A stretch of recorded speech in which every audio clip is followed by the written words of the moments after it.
Okay, तो in this section we are revising cost of capital advance concept. तो अपन यहाँ पर स्ट्रेट अवे एलओएस ए से स्टार्ट करते हैं। तो यहाँ पर सबसे पहले कहते हैं कंपनी का डब्ल्यूसीसी का फॉर्मूला आखिर क्या होता है। तो इसका फॉर्मूला होता है WTRD into 1 minus tax plus WEKE। अब यहाँ पर कहते हैं जो RD एंड KE है इनके फैक्टर्स आखिर क्या होते हैं, यानी कि किस चीज के ऊपर डिपेंड करते हैं। तो यहाँ पर कहते हैं जो RD है वो डिपेंड करता है RF और क्रेडिट स्प्रेड के ऊपर। एंड रीजन सिंपल सा है यहाँ पर, बिकॉज अपन एक कंपनी के डेट के अंदर इन्वेस्ट करें तो अपन RF से कितना ज्यादा लेना चाहेंगे उसको अपन क्रेडिट स्प्रेड बोलते हैं। देयरफॉर अगर अपन को RD निकालना है तो उसके लिए अपन RF और क्रेडिट स्प्रेड को लेंगे। अब सिमिलरली यहाँ पे KE के बारे में भी ऐसे ही सोचो। तो यहाँ पर दो टाइप के फैक्टर्स बताए गए हैं KE को निकालने के लिए। पहला फैक्टर में बताया गया है कि RD और BYRP को ले लो। एंड नेक्स्ट फैक्टर के अंदर कहते हैं कि आप अगर चाहो तो RF और इक्विटी रिस्क प्रीमियम को भी ले सकते हो। जो दूसरा वाला ये तो एकदम नेचुरल लग रहा होगा, यानी कि RF plus equity risk premium वाला, बिकॉज इसका रीजन सिंपल सा है। अपन एक कंपनी की इक्विटी के अंदर इन्वेस्ट करें, यानी कि अपन को इक्विटी रिस्क प्रीमियम चाहिए, यानी कि अपन को RF कितना ऊपर मिलेगा अपना इक्विटी रिस्क प्रीमियम होगा जिससे अपन KE निकाल सकते हैं। तो फर्स्ट वाले फैक्टर के बारे में भी ऐसे ही सोचो। अपन यहाँ पर एक कंपनी के इक्विटी के अंदर इन्वेस्ट कर रहे हैं, इक्विटी डेट से ज्यादा रिस्की माना जाता है। देयरफॉर अपन को डेट के ऊपर भी कुछ चाहिएगा, यानी कि उससे ज्यादा अपन को प्रीमियम चाहिएगा। तो यानी कि अपन को यहाँ पे RD के साथ साथ BYRP भी चाहिए, यानी कि अपन को bond yield plus risk premium भी चाहिए, बिकॉज इसके अंदर बॉन्ड से ज्यादा रिस्क होता है। ओके, तो यहाँ पे जो सबसे नेचुरल वाला है उसके बारे में सोचो। जो सबसे नेचुरल था वो था RF और क्रेडिट स्प्रेड वाला, एंड साथ ही साथ RF प्लस ERP वाला।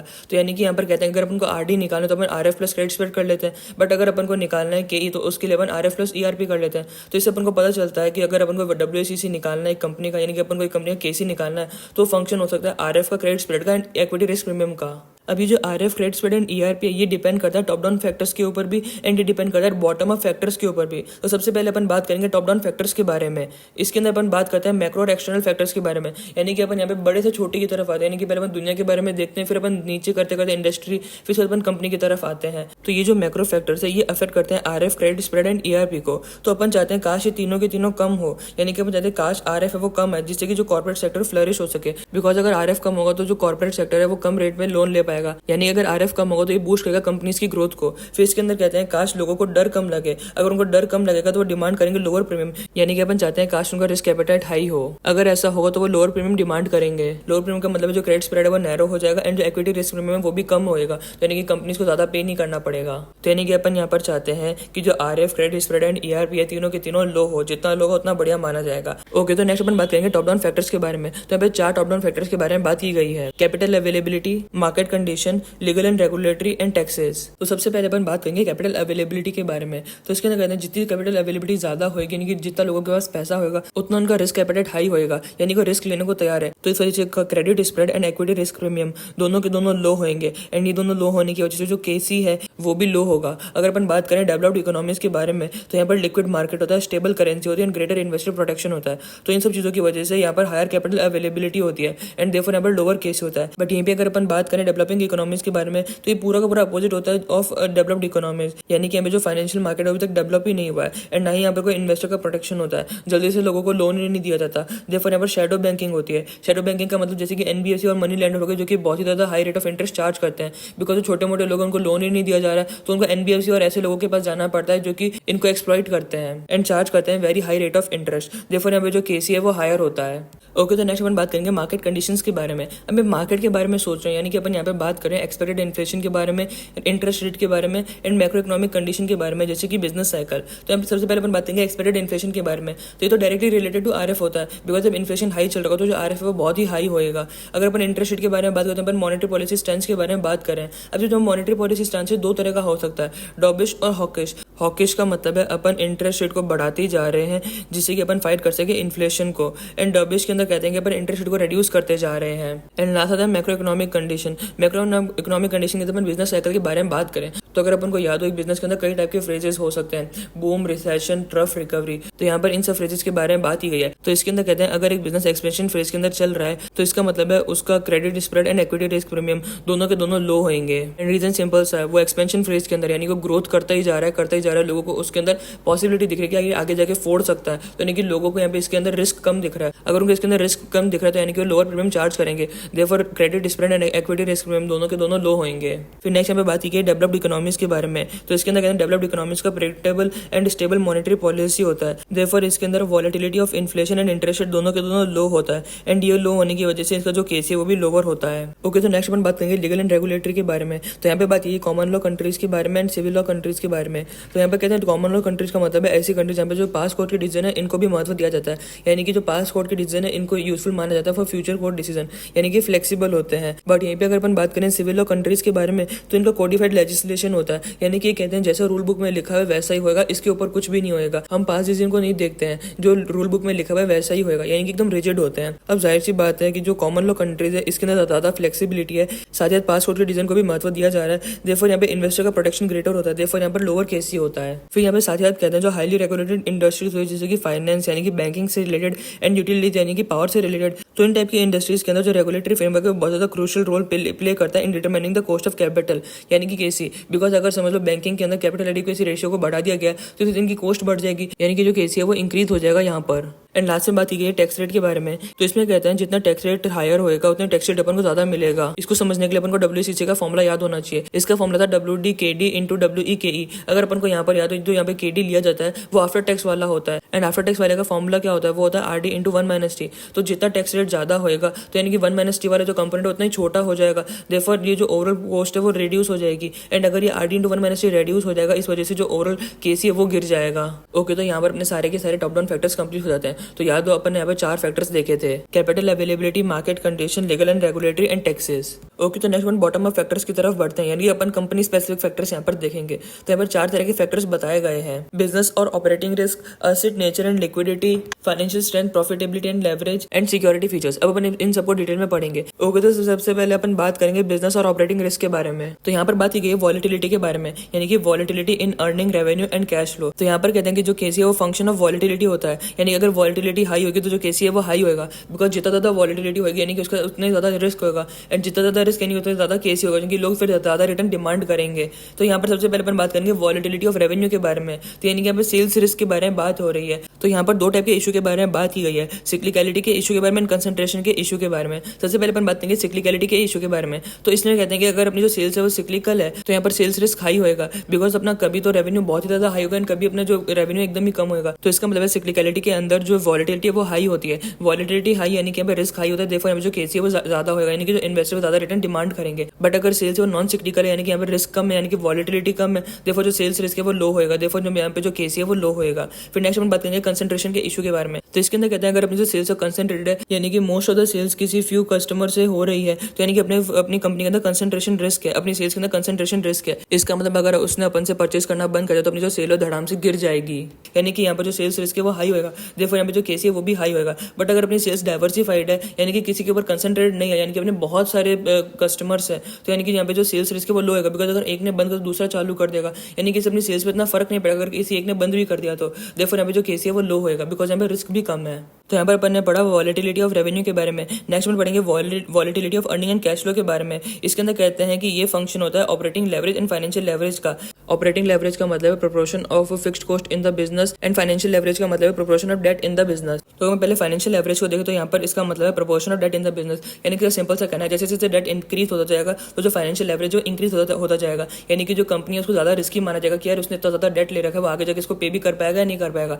देखो यहाँ पे जो केसी है वो हाई होगा, बिकॉज यहाँ पे जो इन्वेस्टर को ज्यादा डर लग रहा है तो वो ज्यादा केसी डिमांड करेंगे। ओके, तो फिर अपन नेक्स्ट अब बात करेंगे ऑपरेटिंग लेवरेज के बारे में। तो ये proportion of fixed cost in the business होता है, यानी कि यहाँ पर कहना चाहते हैं जितना प्रोपोर्शन ऑफ फिक्स्ड कॉस्ट ज्यादा होगा एक बिजनेस के अंदर वो उतना ही ज्यादा रिस्की माना जाएगा, उतने उसके अंदर ऑपरेटिंग लेवरेज हाई होगा। एंड इसका रीजन सिंपल सा है, अगर अपने बिजनेस के अंदर सेल्स कम हुई है तो अगर वो फिक्स्ड कॉस्ट को भी मीट नहीं कर पा रही है यानी कि अपन को यहाँ पर ज्यादा लॉसेज होंगे। बट यहीं पे अगर अपना फिक्स्ड कॉस्ट की जगह वेरिएबल कॉस्ट का प्रोपोर्शन हाई होता तो वो तो सेल्स के हिसाब से लगता, यानी कि वहाँ पे रिस्क कम होता। तो यानी कि यहाँ पर कहना चाहते हैं जितना proportion of fixed cost in the business बढ़ता रहेगा उतना ज्यादा यहाँ पर ऑपरेटिंग लेवरेज बढ़ता रहेगा, वो ज्यादा रिस्की माना जाएगा, एंड देयरफॉर यहाँ पे जो केसी है वो हाई होएगा। ओके, तो नेक्स्ट अपन बात करेंगे एसेट नेचर एंड लिक्विडिटी के बारे में। यहाँ पर अपन ये देखते हैं कि अपने किस टाइप के एसेट को सर्व किया गया as collateral for servicing debt in the event of liquidation, यानी कि कोलेटरल के लिए जो एसेट दी गई है वो कैसी एसेट्स है। तो यहाँ पर कहते हैं कि अगर कंपनी ने ऐसी एसेट्स प्रोवाइड करी है जो कि टेंजेबल फंजेबल एसेट्स है एंड वो मोर लिक्विड एसेट है, देयरफॉर वहाँ पर हायर रिकवरी रेट होगा। अब हायर रिकवरी रेट का मतलब है उसके अंदर रिस्क कम होगा, देयरफॉर डेट प्रोडक्ट का वहाँ पे रिस्क कम दिखेगा, देखो देयरफॉर वो लोअर केडी में मान जाएंगे। अगर केडी लोअर होगा इसका मतलब जो ओवरऑल केसी वो भी लोअर लोअर होएगा। अब हो सकता है मन में ये सवाल है कि टेंजिबल फंजिबल एसिड्स आखिर होती कौन सी है। टेंजिबल फंजिबल एसिड्स का मतलब है ऐसे टेंजिबल एसिड जो कि फंजिबल हो, यानी कि वो नॉन स्पेशलाइज्ड हो, यानी कि जनरलाइज्ड हो। इसका मतलब उसको मल्टीपर्पज यूज किया जा सकता है। अगर एक एसिड को मल्टीपर्पजली यूज किया जा सकता है यानी कि उसको जल्दी से बेचा जा सकता है, यानी कि मोर लिक्विड मानी जाएगी, देयरफॉर उसके अंदर हाई रिकवरी रेट होगी। पर नेक्स्ट इसके अंदर कहते हैं हो सकता है कोलेटरल के लिए प्रोवाइड की जाए टेंजिबल स्पेशलाइज्ड एसिड या फिर इनटेंजिबल्स। तो इसके अंदर ये सोचने की कोशिश करो ये टेंजिबल स्पेशलाइज्ड एसिड है। टेंजिबल स्पेशलाइज्ड एसिड कौन सी एसिड्स होती है? टेंजिबल स्पेशलाइज्ड एसिड यानी कि ऐसी एसिड जो कि स्पेशलाइज्ड होती है, यानी कि पर्टिकुलर पर्पस के लिए ही यूज की जा सकती है। अगर ऐसा होगा तो यानी कि उसको जल्दी से बेचा नहीं जा सकता है, यानी कि उसको इतना लिक्विड नहीं माना जाता है, यानी कि इसका रेडी लिक्विड मार्केट नहीं है, देयरफॉर यहाँ पर रिस्क ज्यादा है, देयरफॉर यहाँ पर जो केसी है वो हाई होएगा। ओके, तो फिर इसमें नेक्स्ट बात ये है सिक्योर्ड लोन के बारे में। तो इसके अंदर सिक्योर्ड लोन का लोअर रिस्क होता है, देयरफॉर वहाँ पे जो केडी है वो लोअर होएगा। बट यहीं पे अगर अपन बात करें अदर सबऑर्डिनेट अनसिक्योर्ड डेट्स के बारे में, तो उनके बारे में ये सोचो कि अगर एक कंपनी के पास सिक्योर्ड लोन बहुत ज्यादा है, यानी कि अगर एक कंपनी लिक्विडेट हो भी गई तो ज्यादातर पैसा जो है वो सिक्योर्ड लोन को पहले दे दिया जाएगा, यानी कि बचा कुछ जो होएगा वो अनसिक्योर्ड को मिलेगा। तो यानी कि उनको रिस्क ज्यादा है ना, देयरफॉर उनका जो केडी है वो हायर होएगा, बिकॉज वो इंफीरियर है सिक्योर्ड वाले के कंपैरेटिव। बट यहीं पे अगर अपन ऐसी कंपनी के बारे में सोचे जहाँ पे सिक्योर्ड लोन बहुत कम है एंड अनसिक्योर्ड बहुत ज्यादा है, तो वहाँ पे अनसिक्योर्ड वालों को चिंता तो होगी, मानता हूँ, बट चिंता है वो कंपैरेटिवली कम होगी कंपैरेटिव टू जिसके अंदर सिक्योर्ड लोन ज्यादा था, बिकॉज यहाँ पे जो सिक्योर्ड वाले का जो अमाउंट है वो कम है, देयरफॉर जो बाकी का पैसा बचता है वो अनसिक्योर्ड वाले के अंदर डिस्ट्रीब्यूट हो जाएगा। उनको रिस्क तो है बट यहाँ पे जो कंपैरेटिवली रिस्क है वो कम है, देयरफॉर यहाँ पे जो केडी है वो कंपैरेटिवली लोअर होगा उसके। ओके, तो अपन नेक्स्ट पॉइंट की तरफ बढ़ते हैं। यहाँ पे अपन बात करेंगे financial strength, profitability and leverage के बारे में। लेवरेज यानी कि यहाँ पे फाइनेंशियल लेवरेज के बारे में बात की गई है। इसके अंदर कहते हैं ऐसी कंपनी जिसके अंदर हाई प्रॉफिटेबिलिटी होती है, जनरेट करता है कैश फ्लोज एंड उसका लो फाइनेंशियल लेवरेज है, यानी कि इसके अंदर हर चीज बढ़िया चल रही है, यानी कि इसके अंदर रिस्क कम है, देयरफॉर यहाँ पे जो केसी है वो लो होएगा। यहाँ पे जो लो फाइनेंशियल लेवरेज है इसको मेजर करने के लिए अपन यूज करते हैं डेट इक्विटी का या फिर डेट बाय एबिडा का या फिर अपन इंटरेस्ट कवरेज रेशियो का यूज कर सकते हैं। इन सब मेजर्स की मदद से अपन को पता चलता है कि इस कंपनी का फाइनेंशियल लेवरेज कैसा चल रहा है। अगर कम है यानी कि इसके अंदर रिस्क कम है, बट अगर ज्यादा है तो यानी कि इस कंपनी के अंदर रिस्क ज्यादा है। ओके, तो नेक्स्ट पॉइंट में अपन बात करेंगे सिक्योरिटी फीचर्स के बारे में। तो यहाँ पर अपन को ये जानना चाहिए दो टाइप की सिक्योरिटीज होती है, debt securities and equity securities. तो जैसे कि अपन को याद ही होगा जो डेट सिक्योरिटीज है इनके अंदर इक्विटी सिक्योरिटीज के मुकाबले रिस्क कम होता है, बिकॉज ये कटोरा लेके आगे खड़े होते हैं, जो रेजिड्यू वो इक्विटी वालों को मिलता है। तो यहाँ पर कहते हैं जो डेट सिक्योरिटी है इनको भी दो फॉर्म में क्लासीफाई करा जा सकता है। पहले अपन इसके अंदर ये देखेंगे कि ये सिक्योर्ड है या फिर अनसिक्योर्ड है, एंड नेक्स्ट अपन इसके अंदर ये देखेंगे कि वो किस टाइप का डेट है। तो इसमें ये समझने की कोशिश करो जो सिक्योर डेट है उसके अंदर रिस्क कम होता है, बिकॉज अगर कंपनी लिक्विडेट भी हो गई जो सिक्योर्ड वाला है उसको तो पता है कि मुझे इतना तो मिलना ही मिलना है, तो यानी कि यहाँ पे जब रिस्क कम है तो यानी कि जो आरडी वो भी कम होगा। बट अगर अनसिक्योर्ड के बारे में सोचे तो ये सिक्योर्ड के कंपैरेटिव ज्यादा रिस्की माने जाते हैं, बिकॉज अगर कुछ रहा सिक्योर्ड वालों के बाद तो अनसिक्योर्ड वालों को मिलेगा ना, वो लाइन में पीछे होते हैं कटोरा लेके, तो यहाँ पे आरडी है वो इसके कंपैरेटिव हाई होगा। ओके, तो नेक्स्ट अगर अपन देखें टाइप ऑफ डेट, तो अभी 3 टाइप के डेट बताए गए, स्ट्रेट डेट, पोर्टेबल और convertible debt and callable debt. तो अगर अपन कहते हैं सपोज करो जो स्ट्रेट डेट है उसका जो केडी वो 10% है, तो नेक्स्ट अपन सोचो पोर्टेबल और कन्वर्टेबल डेट के बारे में। इसके अंदर जो इन्वेस्टर है उसके पास राइट होता है, यानी कि इन्वेस्टर को ज्यादा फायदा हो रहा है, यानी कि यहाँ पर इन्वेस्टर के पास लोअर रिस्क होता है, देयरफॉर यहाँ पर जो केडी है वो 10% से कम होना चाहिए, से वो हो गया 8%। पर ये भी सोचो कॉलेबल डेट के बारे में, इसने कभी भी अपने डेट को कॉल कर सकती है, यानी कि स्टेट डेट के कंपैरेटिव यहाँ पे रिस्क ज्यादा होता है, देयरफॉर यहाँ पे जो केडी है वो स्टेट डेट के कंपैरेटिव ज्यादा होना चाहिए। सपोज करो 12% है। पर नेक्स्ट वन बढ़ते हैं इक्विटी सिक्योरिटीज के अंदर। तो यहाँ पर ये समझने की कोशिश करो यहाँ पर जो रिस्क है वो ज्यादा है comparative to any debt security, therefore यहाँ का जो रिटर्न होगा वो डेट सिक्योरिटी के कंपैरेटिव ज्यादा होना ही है। तो यहाँ पे कहते हैं दो टाइप की इक्विटी सिक्योरिटी हो सकती है, preference share and common equity.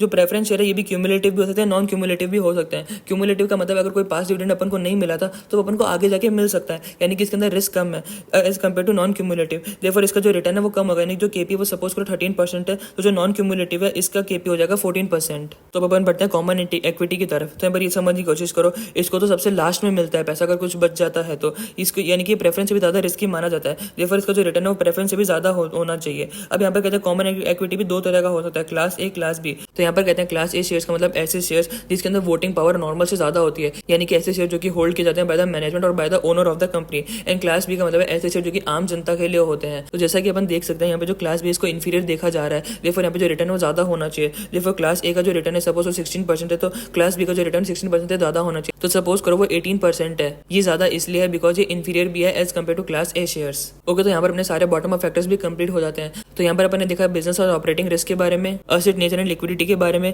Financial strength, profitability and leverage के बारे में, एंड सिक्योरिटी फीचर्स के बारे में। ओके, तो नेक्स्ट वन एलएसबी की तरफ बढ़ते हैं। यहाँ पर अपन कंपेयर करेंगे मेथड्स ऑफ केडी। तो सबसे पहले कहते हैं जो आरडीओ फंक्शन होता है default liquidity features currency etcetera का, यानी कि यहाँ पर कहते हैं कि अगर डिफॉल्ट हाई होगा एक कंपनी के अंदर तो वहाँ पे जो आरडी वो ज्यादा होगा, बिकॉज अपन को डर होगा कि कंपनी डिफॉल्ट कर सकती है। अगर लिक्विडिटी हाई होगा तो आरडी लो होगा। फिर अपन इसके अंदर इसके फीचर्स देखेंगे कि सिक्योर्ड है या फिर अनसिक्योर्ड डेट है, कैसा डेट है। अगर सिक्योर्ड है तो इसके अंदर केडी लो होगा, बिकॉज बिकॉज उसके अंदर रिस्क लो होता है। एंड साथ अपन लास्ट में ये भी देखेंगे कि कौन सी करेंसी के अंदर वो डिनोटेड है, यानी कि कौन सी कंट्री जिसके अंदर स्लेट को इशू किया गया था। एंड इस हिसाब से अपन इसके ऊपर कंट्री रिस्क प्रीमियम लगाएंगे, बिकॉज अगर एक कंट्री बहुत ही बढ़िया रेपुटेशन यानी कि यूएसए टाइप की है तो वहाँ पे जो कंट्री रिस्क प्रीमियम वो लो होगा, देयरफॉर इसका जो आरडी वो कम होगा, बिकॉज उस कंट्री के डिफॉल्ट करने के चांसेस कम होते हैं। ओके, तो नेक्स्ट अपन बात करेंगे आरडी के बारे में, यानी कि अब अपन ये सोचेंगे डेट सिक्योरिटीज का आरडी आखिर निकाला कैसे जाता है। तो आरडी को निकालने के लिए बेस्ट तरीका ये होता है कि अपन को वाईटीएम ले लेना चाहिए of straight long term liquid publicly traded bond of the company. फिर यहाँ पर कहते हैं कि अगर लॉन्ग टर्म बॉन्ड लिक्विड नहीं है तो अपन को शॉर्ट टर्म बॉन्ड ले लेना चाहिए। बट अगर लॉन्ग टर्म और शॉर्ट टर्म दोनों के दोनों ना ही लिक्विड है ना ही पब्लिकली ट्रेडेड है तो अपन को उनकी क्रेडिट रेटिंग की तरफ देखना होगा, यानी कि अपन को credit rating of the bond देखनी होगी। तो कहते हैं समझ लो डबल भी है तो अपन को यहाँ पर अप्लाई करना चाहिए आइदर मैट्रिक्स प्राइसिंग या फिर अपन को यूज करना चाहिए आरएफ प्लस क्रेडिट स्प्रेड का। तो अपन को मैट्रिक्स प्राइसिंग के बारे में तो याद ही होगा, अपन सिमिलर बॉन्ड की मदद से इसका वाईटीएम निकालने की कोशिश करते हैं। बट अगर कहते हैं कि बॉन्ड की क्रेडिट रेटिंग भी अवेलेबल नहीं है तो अपन को वहाँ पर सिंथेटिक रेटिंग का यूज करना पड़ेगा बेस्ड ऑन आईसीआर और डेट इक्विटी रेशियो। तो यहाँ पर कहते हैं समझ लो अपन ने सिंथेटिक रेटिंग का यूज करा एंड उससे अपन को रेटिंग मिल गई बॉन्ड की, समझ लो वो डबल भी आए तो अपन उसको अप्लाई करते हैं या तो मैट्रिक्स प्राइसिंग के ऊपर या फिर अपन यूज करते हैं आरएफ प्लस क्रेडिट स्प्रेड का, एंड इसकी मदद से अपन वाईटीएम निकाल लेते हैं। ओके, तो नेक्स्ट यहाँ पर एक नोट है, इसके अंदर कहते हैं कि अगर एक कंट्री जिसके अंदर इशूअर ने बिजनेस करा है वो रिस्की है तो वहाँ पर आरडी का फॉर्मूला हो जाएगा RF plus credit spread plus country risk premium. यहाँ पर जो कंट्री रिस्क प्रीमियम है वो फंक्शन होता है कंट्री रिस्क रेटिंग। ओके, तो अपन अब इसको एक बार सम अप कर लेते हैं कि यहाँ पर आरडी के बारे में आखिर बात क्या की गई है। तो यहाँ पर कहते हैं कि अपन को एक straight long term liquid publicly traded bond का वाईटीएम ले लेना चाहिए एज आरडी। पर अगर लॉन्ग टर्म बॉन्ड लिक्विड नहीं है तो अपन को वहाँ पर शॉर्ट टर्म बॉन्ड को ले लेना चाहिए। बट अगर लॉन्ग टर्म और शॉर्ट टर्म दोनों के दो ही ना ही लिक्विड है ना ही पब्लिकली ट्रेडेड है तो अपन को वहाँ पर उसकी क्रेडिट रेटिंग को ले लेना चाहिए। समझ लो डबल बी है तो अपन वहाँ पे अप्लाई करेंगे या तो मैट्रिक्स प्राइसिंग का या फिर अपन यूज करेंगे आरएफ प्लस क्रेडिट स्प्रेड का। बट अगर समझ लो जो क्रेडिट रेटिंग है वो भी अवेलेबल नहीं है तो अपन वहाँ पर सिंथेटिक रेटिंग निकालेंगे जो कि बेस्ड होगी on interest coverage ratio and debt equity ratio.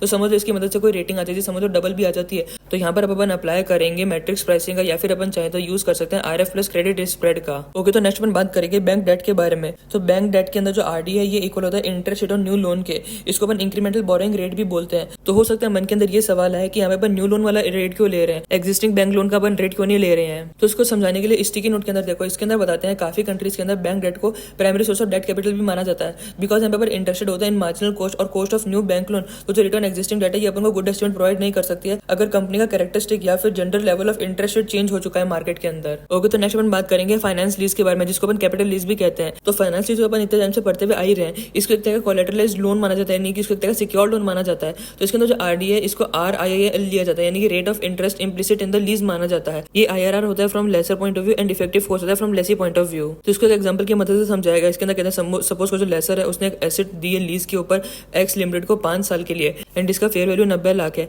साथ ही साथ T=0 पे जो लेसर है इसने इनिशियल डायरेक्ट कॉस्ट भी पे करा जो कि 5 लाख का, यानी कि इसने T=0 पे 95 लाख का पेमेंट करा है। फिर नेक्स्ट यहाँ पर कहते हैं जो लीज रेंटल है वो 1 से 5 साल तक है एंड वो है 32 लाख रुपए। अब यहाँ पर कहते हैं एस्टिमेटेड सेल्वेज वैल्यू होगी एट T=5 वो 10 लाख की होगी। ओके, तो यहाँ पर आरडी को निकालने के लिए अपन टीवीएम मोड का यूज करेंगे। तो इसके लिए अपन 95 लाख डाल देंगे प्लस माइनस PV 32 लाख को एन डाल देंगे, साथ ही साथ अपन FV 10 लाख डाल देंगे एंड N अपन 5 ले लेंगे एंड इससे अपन CPT I/Y निकालेंगे तो यह जाएगा 22.16, यानी कि अपना आरडी आ गया 22.16%। अब यहाँ पे कहते हैं टैक्स रेट सपोज करो 40% है तो अगर अपन इसको आफ्टर टैक्स निकालना चाहेंगे तो अपन इसको 22.16 को इंटू करेंगे 0.6 से तो ये इससे KD आ जाएगा 13.3%। ओके, तो फिर नेक्स्ट इसके अंदर कहते हैं यूजुअली जो टर्म्स ऑफ फाइनेंस लीज होती है उसको डिस्क्लोज कर दिया जाता है, बट अगर इसको डिस्क्लोज नहीं किया गया तो अपन IBR यानी कि इंक्रीमेंटल बोरिंग रेट का यूज करते हैं, यानी कि rate on new secured loan over the same term का यूज किया जाता है। ओके, तो नेक्स्ट अपन बात करेंगे international consideration in cost of debt. तो इसके अंदर कहते हैं फॉर फॉरेन बोरो जो कॉस्ट ऑफ डेट है वो इंक्लूड करता है कंट्री रिस्क प्रीमियम को, यानी कि अगर कहना चाहते हैं जो CRR है वो रिफ्लेक्ट करता है risk related to economic condition, political stability, exchange rate risk and level of capital market development. फिर नेक्स्ट इसके अंदर कहते हैं जो कंट्री रेटिंग है इसको डेट रेटिंग के सिमिलर फॉर्मेट में डिस्क्लोज करा जा सकता है, जैसे कि AA और BBB, या फिर अगर अपन चाहे तो उसको न्यूमेरिकल रेटिंग में भी डिस्प्ले कर सकते हैं, एग्जांपल 8। ओके, तो नेक्स्ट अपन LOC की तरफ बढ़ते हैं। यहाँ पर अपन बात करेंगे historical and forward looking approaches के बारे में to estimate and equity risk premium. तो सबसे बड़ा सवाल ये आता है कि आखिर इक्विटी रिस्क प्रीमियम होता क्या है। तो यहाँ पर ये समझने की कोशिश करो कि इक्विटी रिस्क प्रीमियम की अपन बात करें, यानी कि अपन को कितना रिस्क प्रीमियम यानी कि अपन को कितना एक्स्ट्रा चाहिए, यानी कि अपन को कितना RF से ज्यादा चाहिए। तो अगर अपन को याद हो इक्विटी रिस्क प्रीमियम का फॉर्मूला क्या था, वो होता है RM - RF, यानी कि अपन यहाँ पर ये देखना चाह रहे हैं कि अपन को यहाँ पर कितना एक्स्ट्रा मिल रहा है because of investing in the market, यानी कि इक्विटी के अंदर इन्वेस्ट करने की वजह से कितना एक्स्ट्रा मिल रहा है as compare to investing in the government securities, यानी कि RF, बिकॉज इक्विटी मार्केट यानी कि मार्केट तो पूरा रिस्की होता है। तो सपोज अपन को गवर्नमेंट सिक्योरिटीज पे यील्ड मिल रहा है 5%, यानी कि अगर RF 5% है तो अपन ये देखते हैं कि अपन को कितना एक्स्ट्रा मिल रहा है, यानी कि 5% के कंपेरेटिव अपन को कितना एक्स्ट्रा मिल रहा है मार्केट के अंदर, इक्विटी मार्केट के अंदर इन्वेस्ट करने की वजह से, बिकॉज वहां पर कोई भी रिस्क रिस्क नहीं था, पर अपन यहाँ पर रिस्क ले रहे हैं, तो यानी कि रिस्क लेने की वजह से कितना एक्स्ट्रा अपन कमा रहे हैं, इसको अपन इक्विटी रिस्क प्रीमियम बोलते हैं। तो इक्विटी रिस्क प्रीमियम को निकालने के दो एस्टीमेट हो सकते हैं। एक तो हो सकता है कि अपन हिस्टोरिकल एस्टीमेट की मदद से निकालें, और एक हो सकता है अपन फॉरवर्ड लुकिंग एस्टीमेट की मदद से निकालें। तो हिस्टोरिकल एस्टीमेट आखिर होता क्या है? हिस्टोरिकल एस्टीमेट के अंदर अपन पास्ट डेटा का यूज करते हैं, यानी कि यहाँ पर अपन डिफरेंस निकालते हैं between historical mean return for a broad based equity market index and risk free rate over the same period. यानी कि यहाँ पर अपन ने पास्ट हिस्टोरिकल डेटा लिया एंड उसका मीन रिटर्न निकाल लिया, एंड इसको अपन ने कंपेयर करा आरएफ से उस सेम टाइम पीरियड का। तो यहाँ पर कहते हैं इसका स्ट्रेंथ ये है कि इसके अंदर ऑब्जेक्टिविटी भी एंड सिंप्लिसिटी भी है। पर सबसे बड़ी इसकी प्रॉब्लम यह आती है कि अपन ये मान के चलते हैं जैसा पास्ट था वैसा ही फ्यूचर होगा, यानी कि अपन स्टेशनरिटी अज्यूम करें, जो कि इसकी सबसे बड़ी लिमिटेशन है। और अगर अपन बात करें फॉरवर्ड लुकिंग एस्टीमेट के बारे में, तो यहाँ पर अपन एस्टीमेट करते हैं, यानी कि अपन फोरकास्ट निकालने की कोशिश करते हैं। यहाँ पर अपन यूज करते हैं इसके लिए करंट इन्फॉर्मेशन एंड एक्सपेक्टेशन का concerning economic and financial variable. तो अब जब अपन यहाँ पे फोरकास्ट करने की कोशिश करें, अपन हिस्टोरिकल डेटा का यूज नहीं कर रहे हैं, तो इसका मतलब अपन यहाँ पर स्टेशनरिटी अज्यूम नहीं कर रहे हैं, एंड ये लेस सब्जेक्टिव प्रॉब्लम्स होता है, जैसे कि सर्वाइवरशिप बायस, इसको एक्स एंटे एस्टीमेट भी कहा जाता है। ओके, तो अब अपन इन दोनों को एकदम डीप में पढ़ेंगे। तो सबसे पहले अपन बात करेंगे हिस्टोरिकल अप्रोच के बारे में। तो इसके अंदर दो असम्पशंस ली गई है, स्टेशनरिटी एंड एफिशिएंट मार्केट। स्टेशनरिटी का मतलब है जैसा पास्ट था वैसा ही फ्यूचर होएगा, एंड एफिशिएंट मार्केट का मतलब है पास्ट में ओवर द लॉन्ग टर्म जो स्टॉक मार्केट से एक्सेस रिटर्न मिल रहा था, फ्यूचर में भी उतना ही मिलना चाहिए, बिकॉज अपन मान के चलते हैं जो मार्केट है वो एफिशिएंट है, ये पहले भी फेयरली रिवॉर्ड कर रहा था एंड आगे भी करेगा। ओके, तो नेक्स्ट वन बात करेंगे चॉइसेस टू बी मेड, यानी कि अपन इसके अंदर जो कंपोनेंट यूज करेंगे, इसके अंदर कौन सी चॉइसेस अवेलेबल है, अपन को क्या यूज करना चाहिए। तो यहाँ पर 4 फैक्टर्स के बारे में बात की गई है। सबसे पहले अपन बात करेंगे लुक बैक पीरियड के बारे में, यानी कि अपन को कितना बड़ा सैंपल लेना चाहिए, यानी कि अपना सैंपल पीरियड क्या होना चाहिए, बड़ा लें या फिर छोटा लें। अगर अपन बड़ा सैंपल लेते हैं तो वो रॉबस्ट तो होगा, साथ ही तो उसके अंदर लेस नॉइज भी होगी, बट हो सकता है वो रिप्रेजेंटेटिव ना हो, यानी कि हमें रेजिम स्विचिंग की प्रॉब्लम आ सकती है। बिकॉज हो सकता है जब अपने पास का डेटा लिया उसके अंदर बूम चल रहा हो एंड आगे जाके रिसेशन है, तो अगर अपन एस्टिमेट करेंगे तो बूम के हिसाब से एस्टिमेट कर देगा, यानी कि इसकी वजह से अपना जो रिजल्ट है एकदम गलत हो सकता है। बट अगर अपन शॉर्ट पीरियड लेंगे तो नॉइजी तो होएगा, बट वो रिप्रेजेंटेटिव हो सकता है ज्यादा हो, बिकॉज अभी बूम चल रहा है, आगे भी कुछ टाइम तक बूम चलता ही रहेगा, तो वो हो सकता है उसको सही से रिप्रेजेंट कर पाए। ओके, तो अपन नेक्स्ट कंपोनेंट के बारे में बात करेंगे, जो कि इक्विटी इंडेक्स, यानी कि अपन को कौन सा इंडेक्स सेलेक्ट करना चाहिए। तो यहाँ पर अपने पास चॉइस होती है कि क्या अपन को ब्रॉड बेस्ड इंडेक्स को यूज करना है या फिर अपन को मार्केट कैप वेटेड इंडेक्स का यूज करना है। ओके, तो नेक्स्ट कंपोनेंट के बारे में अपन बात करेंगे, जो कि है मीन। तो अगर अपन को याद हो, अपन ने थोड़ी देर पहले हिस्टोरिकल एस्टिमेट की डेफिनेशन के अंदर देखा था कि अपन वहां पर डिफरेंस निकालते हैं between historical mean return for a broad based equity market index over some time period, and इसको अपन कंपेयर करते हैं रिस्क फ्री रेट से ओवर द सेम पीरियड। तो यहाँ पर जो हिस्टोरिकल मीन रिटर्न निकाला जाएगा वो कैसे निकाला जाएगा, मीन निकालने के लिए अपन एएम का यूज करेंगे या फिर जीएम का यूज करेंगे। तो इसके अंदर कहते हैं जो सीएपीएम होता है वो एक सिंगल पीरियड मॉडल होता है। तो अगर अपन इस बेसिस से देखें तो अपन को लगेगा कि यार अपन को एम को प्रेफर करना चाहिए, पर एम की कुछ लिमिटेशन भी है। इसकी सबसे बड़ी प्रॉब्लम ये है कि सिग्निफिकेंटली अफेक्ट होता है बाय आउटलायर्स, एंड ये ओवर एस्टिमेट भी कर सकता है एक्सपेक्टेड टर्मिनल वेल्थ को। पर जीएम क्या है, वो एकदम परफेक्ट माना जाता है इन ऑल द सेंस, यानी कि वहां पर ये आउटलायर की ज्यादा प्रॉब्लम भी नहीं आ रही है, वो ओवर एस्टिमेट भी नहीं करता एक्सपेक्टेड टर्मिनल वेल्थ को। बट सबसे बड़ी प्रॉब्लम ये है कि जो CAPM and multi factor model है ये सारे सिंगल पीरियड मॉडल है, बट जो जीएम है वो एक मल्टी पीरियड मॉडल है। ओके, तो अपन नेक्स्ट फैक्टर के बारे में बात करेंगे, जो कि होगा चॉइस ऑफ आरएफ। तो जस्ट अपन ने थोड़ी देर पहले वो डेफिनेशन देखी हिस्टोरिकल एस्टिमेट की, यहाँ पर अपन ने डिफरेंस निकाला था between historical mean return and RF of the same period. तो यहाँ पे जो आरएफ है वो कौन सा यूज करना होगा, शॉर्ट टर्म का आरएफ यूज करें या फिर लॉन्ग टर्म का आरएफ यूज करें।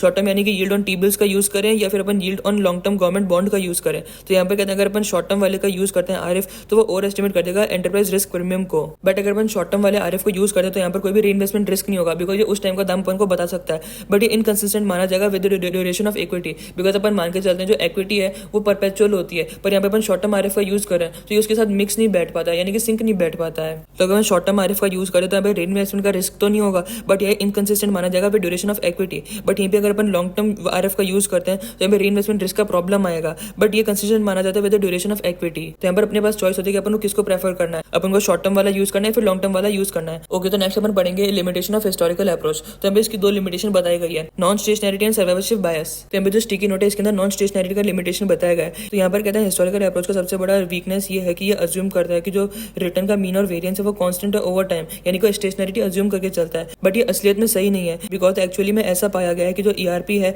वो काउंटर सिक्लिकल होता है, यानी कि वो लो होता है during good time and high होता है ड्यूरिंग बैड टाइम। एंड इसका रीजन सिंपल सा है, जब गुड टाइम चल रहा होगा तब रिस्क कम होगा, देयरफॉर उस समय जो केई है वो कम होएगा, बट जब बैड टाइम चल रहा होगा तब रिस्क ज्यादा होगा, देयरफॉर उस टाइम पे केई हाई होएगा। एंड नेक्स्ट लिमिटेशन में बात की गई सर्वाइवरशिप बायस के बारे में। इसमें कहते हैं कि ओवर एस्टिमेट कर देता है एंटरप्राइज रिस्क प्रीमियम को। तो इसके अंदर कहते हैं जो ईआरपी है वो अपवर्ड बायस्ड हो जाएगा अगर अपन ने सैंपल के अंदर केवल उन्हीं फर्म्स को इंक्लूड करा जो कि सर्वाइव करिए during the period of measurement, यानी कि एक तरह से अपन ने अपने डेटा के अंदर जो नॉन सर्वाइवर है उनको इंक्लूड ही नहीं करा है, केवल सर्वाइवर को ही इंक्लूड करा, तो यानी कि जो बढ़िया बढ़िया लोग हैं उनको केवल इंक्लूड करा गया है, तो वो अपवर्ड बायस होना ही है। ओके, तो नेक्स्ट अपन बात करेंगे फॉरवर्ड लुकिंग अप्रोचेस के बारे में टू कैलकुलेट ईआरपी। तो यहाँ पर 3 अप्रोचेस बताई गई है, dividend discount model, macro economic और supply side economics and survey estimate. तो सबसे पहले अपन बात करेंगे डीडीएम के बारे में। तो यहाँ पर इसके 2 एग्जांपल लिए गए हैं। फर्स्ट एग्जांपल के अंदर बात की गई मल्टी स्टेज डीडीएम के बारे में। इसके अंदर कहते हैं सपोज जो P0 है निफ्टी का वो चल रहा है 17,500 एंड अपन ने D0 दिया यानी कि डिविडेंड दिया था 300 का, and growth rate upon assume कर रहे हैं अगले 10 साल तक रहेगी 11% एंड उसके बाद गिर के हो जाएगी 7% बियॉन्ड 20 ईयर्स। तो अपन को यहाँ पर इसका P0 दिया हुआ है जो कि 17,500, तो अपन 17,500 निकालते तो उसके लिए अपन present value stage 1 plus present value stage 2 plus करते प्रेजेंट वैल्यू स्टेज 3। अब यहाँ पर ये समझने की कोशिश करो present value of stage 1 and stage 2 में तो कोई प्रॉब्लम है नहीं, अपन इसको नॉर्मली डिस्काउंट कर लेते हैं, पर प्रेजेंट वैल्यू स्टेज 3 इसके अंदर बहुत प्रॉब्लम आती है, बिकॉज इसके लिए अपन क्या करते D21 upon RE minus G करते। अब सबसे बड़ा सवाल आता है कि अपन यहाँ पर RE क्या लेते, यानी अपन मार्केट रिस्क कितना लेते, तो इसको अपन बैक कैलकुलेशन की मदद से निकालते। तो जब अपन इसको सॉल्व करते तो यहाँ पर ERM आ जाता है यानी कि एक्सपेक्टेड मार्केट रिस्क आ जाता। तो जब अपने पास ERM यानी कि एक्सपेक्टेड मार्केट रिस्क पता है और RF भी पता है, तो अपन यहाँ पर इक्विटी रिस्क में निकाल सकते हैं, यानी कि ERP अपन निकाल सकते हैं। तो ERP को निकालने के लिए अपन ERM माइनस RF कर देते हैं। तो यहाँ पर अपन ने DDM की मदद से ERP की वैल्यू निकाली है। अब यहाँ पे एक और एग्जांपल दिया गया, इसके अंदर अपन ने गॉर्डन ग्रोथ मॉडल का यूज करा है। इसके अंदर कहते हैं फ्रांस के अंदर चलता है CAC इंडेक्स। तो यहाँ पे कहते हैं सपोज को जो P0 वो चल रहा है 7,350 एंड D0 यहाँ पे है 70 का, एंड यहाँ पर कहते हैं जो ग्रोथ रेट है वो 3% फॉर एवर है। अब यहाँ पर यानी कि constant growth rate for ever है, तो यानी कि अपन यहाँ पर गॉर्डन ग्रोथ मॉडल का यूज करते हैं, यानी कि GGM का यूज करते हैं। तो उसका फॉर्मूला क्या होता है, उसका फॉर्मूला होता है P0 equal to D1 by RE minus G। तो अपन को यहाँ पे जो RE है वो कैलकुलेट करना है। यहाँ पर RE क्या है, यहाँ पर RE है मार्केट रिस्क, यानी कि अपन इसको ERM बोलेंगे।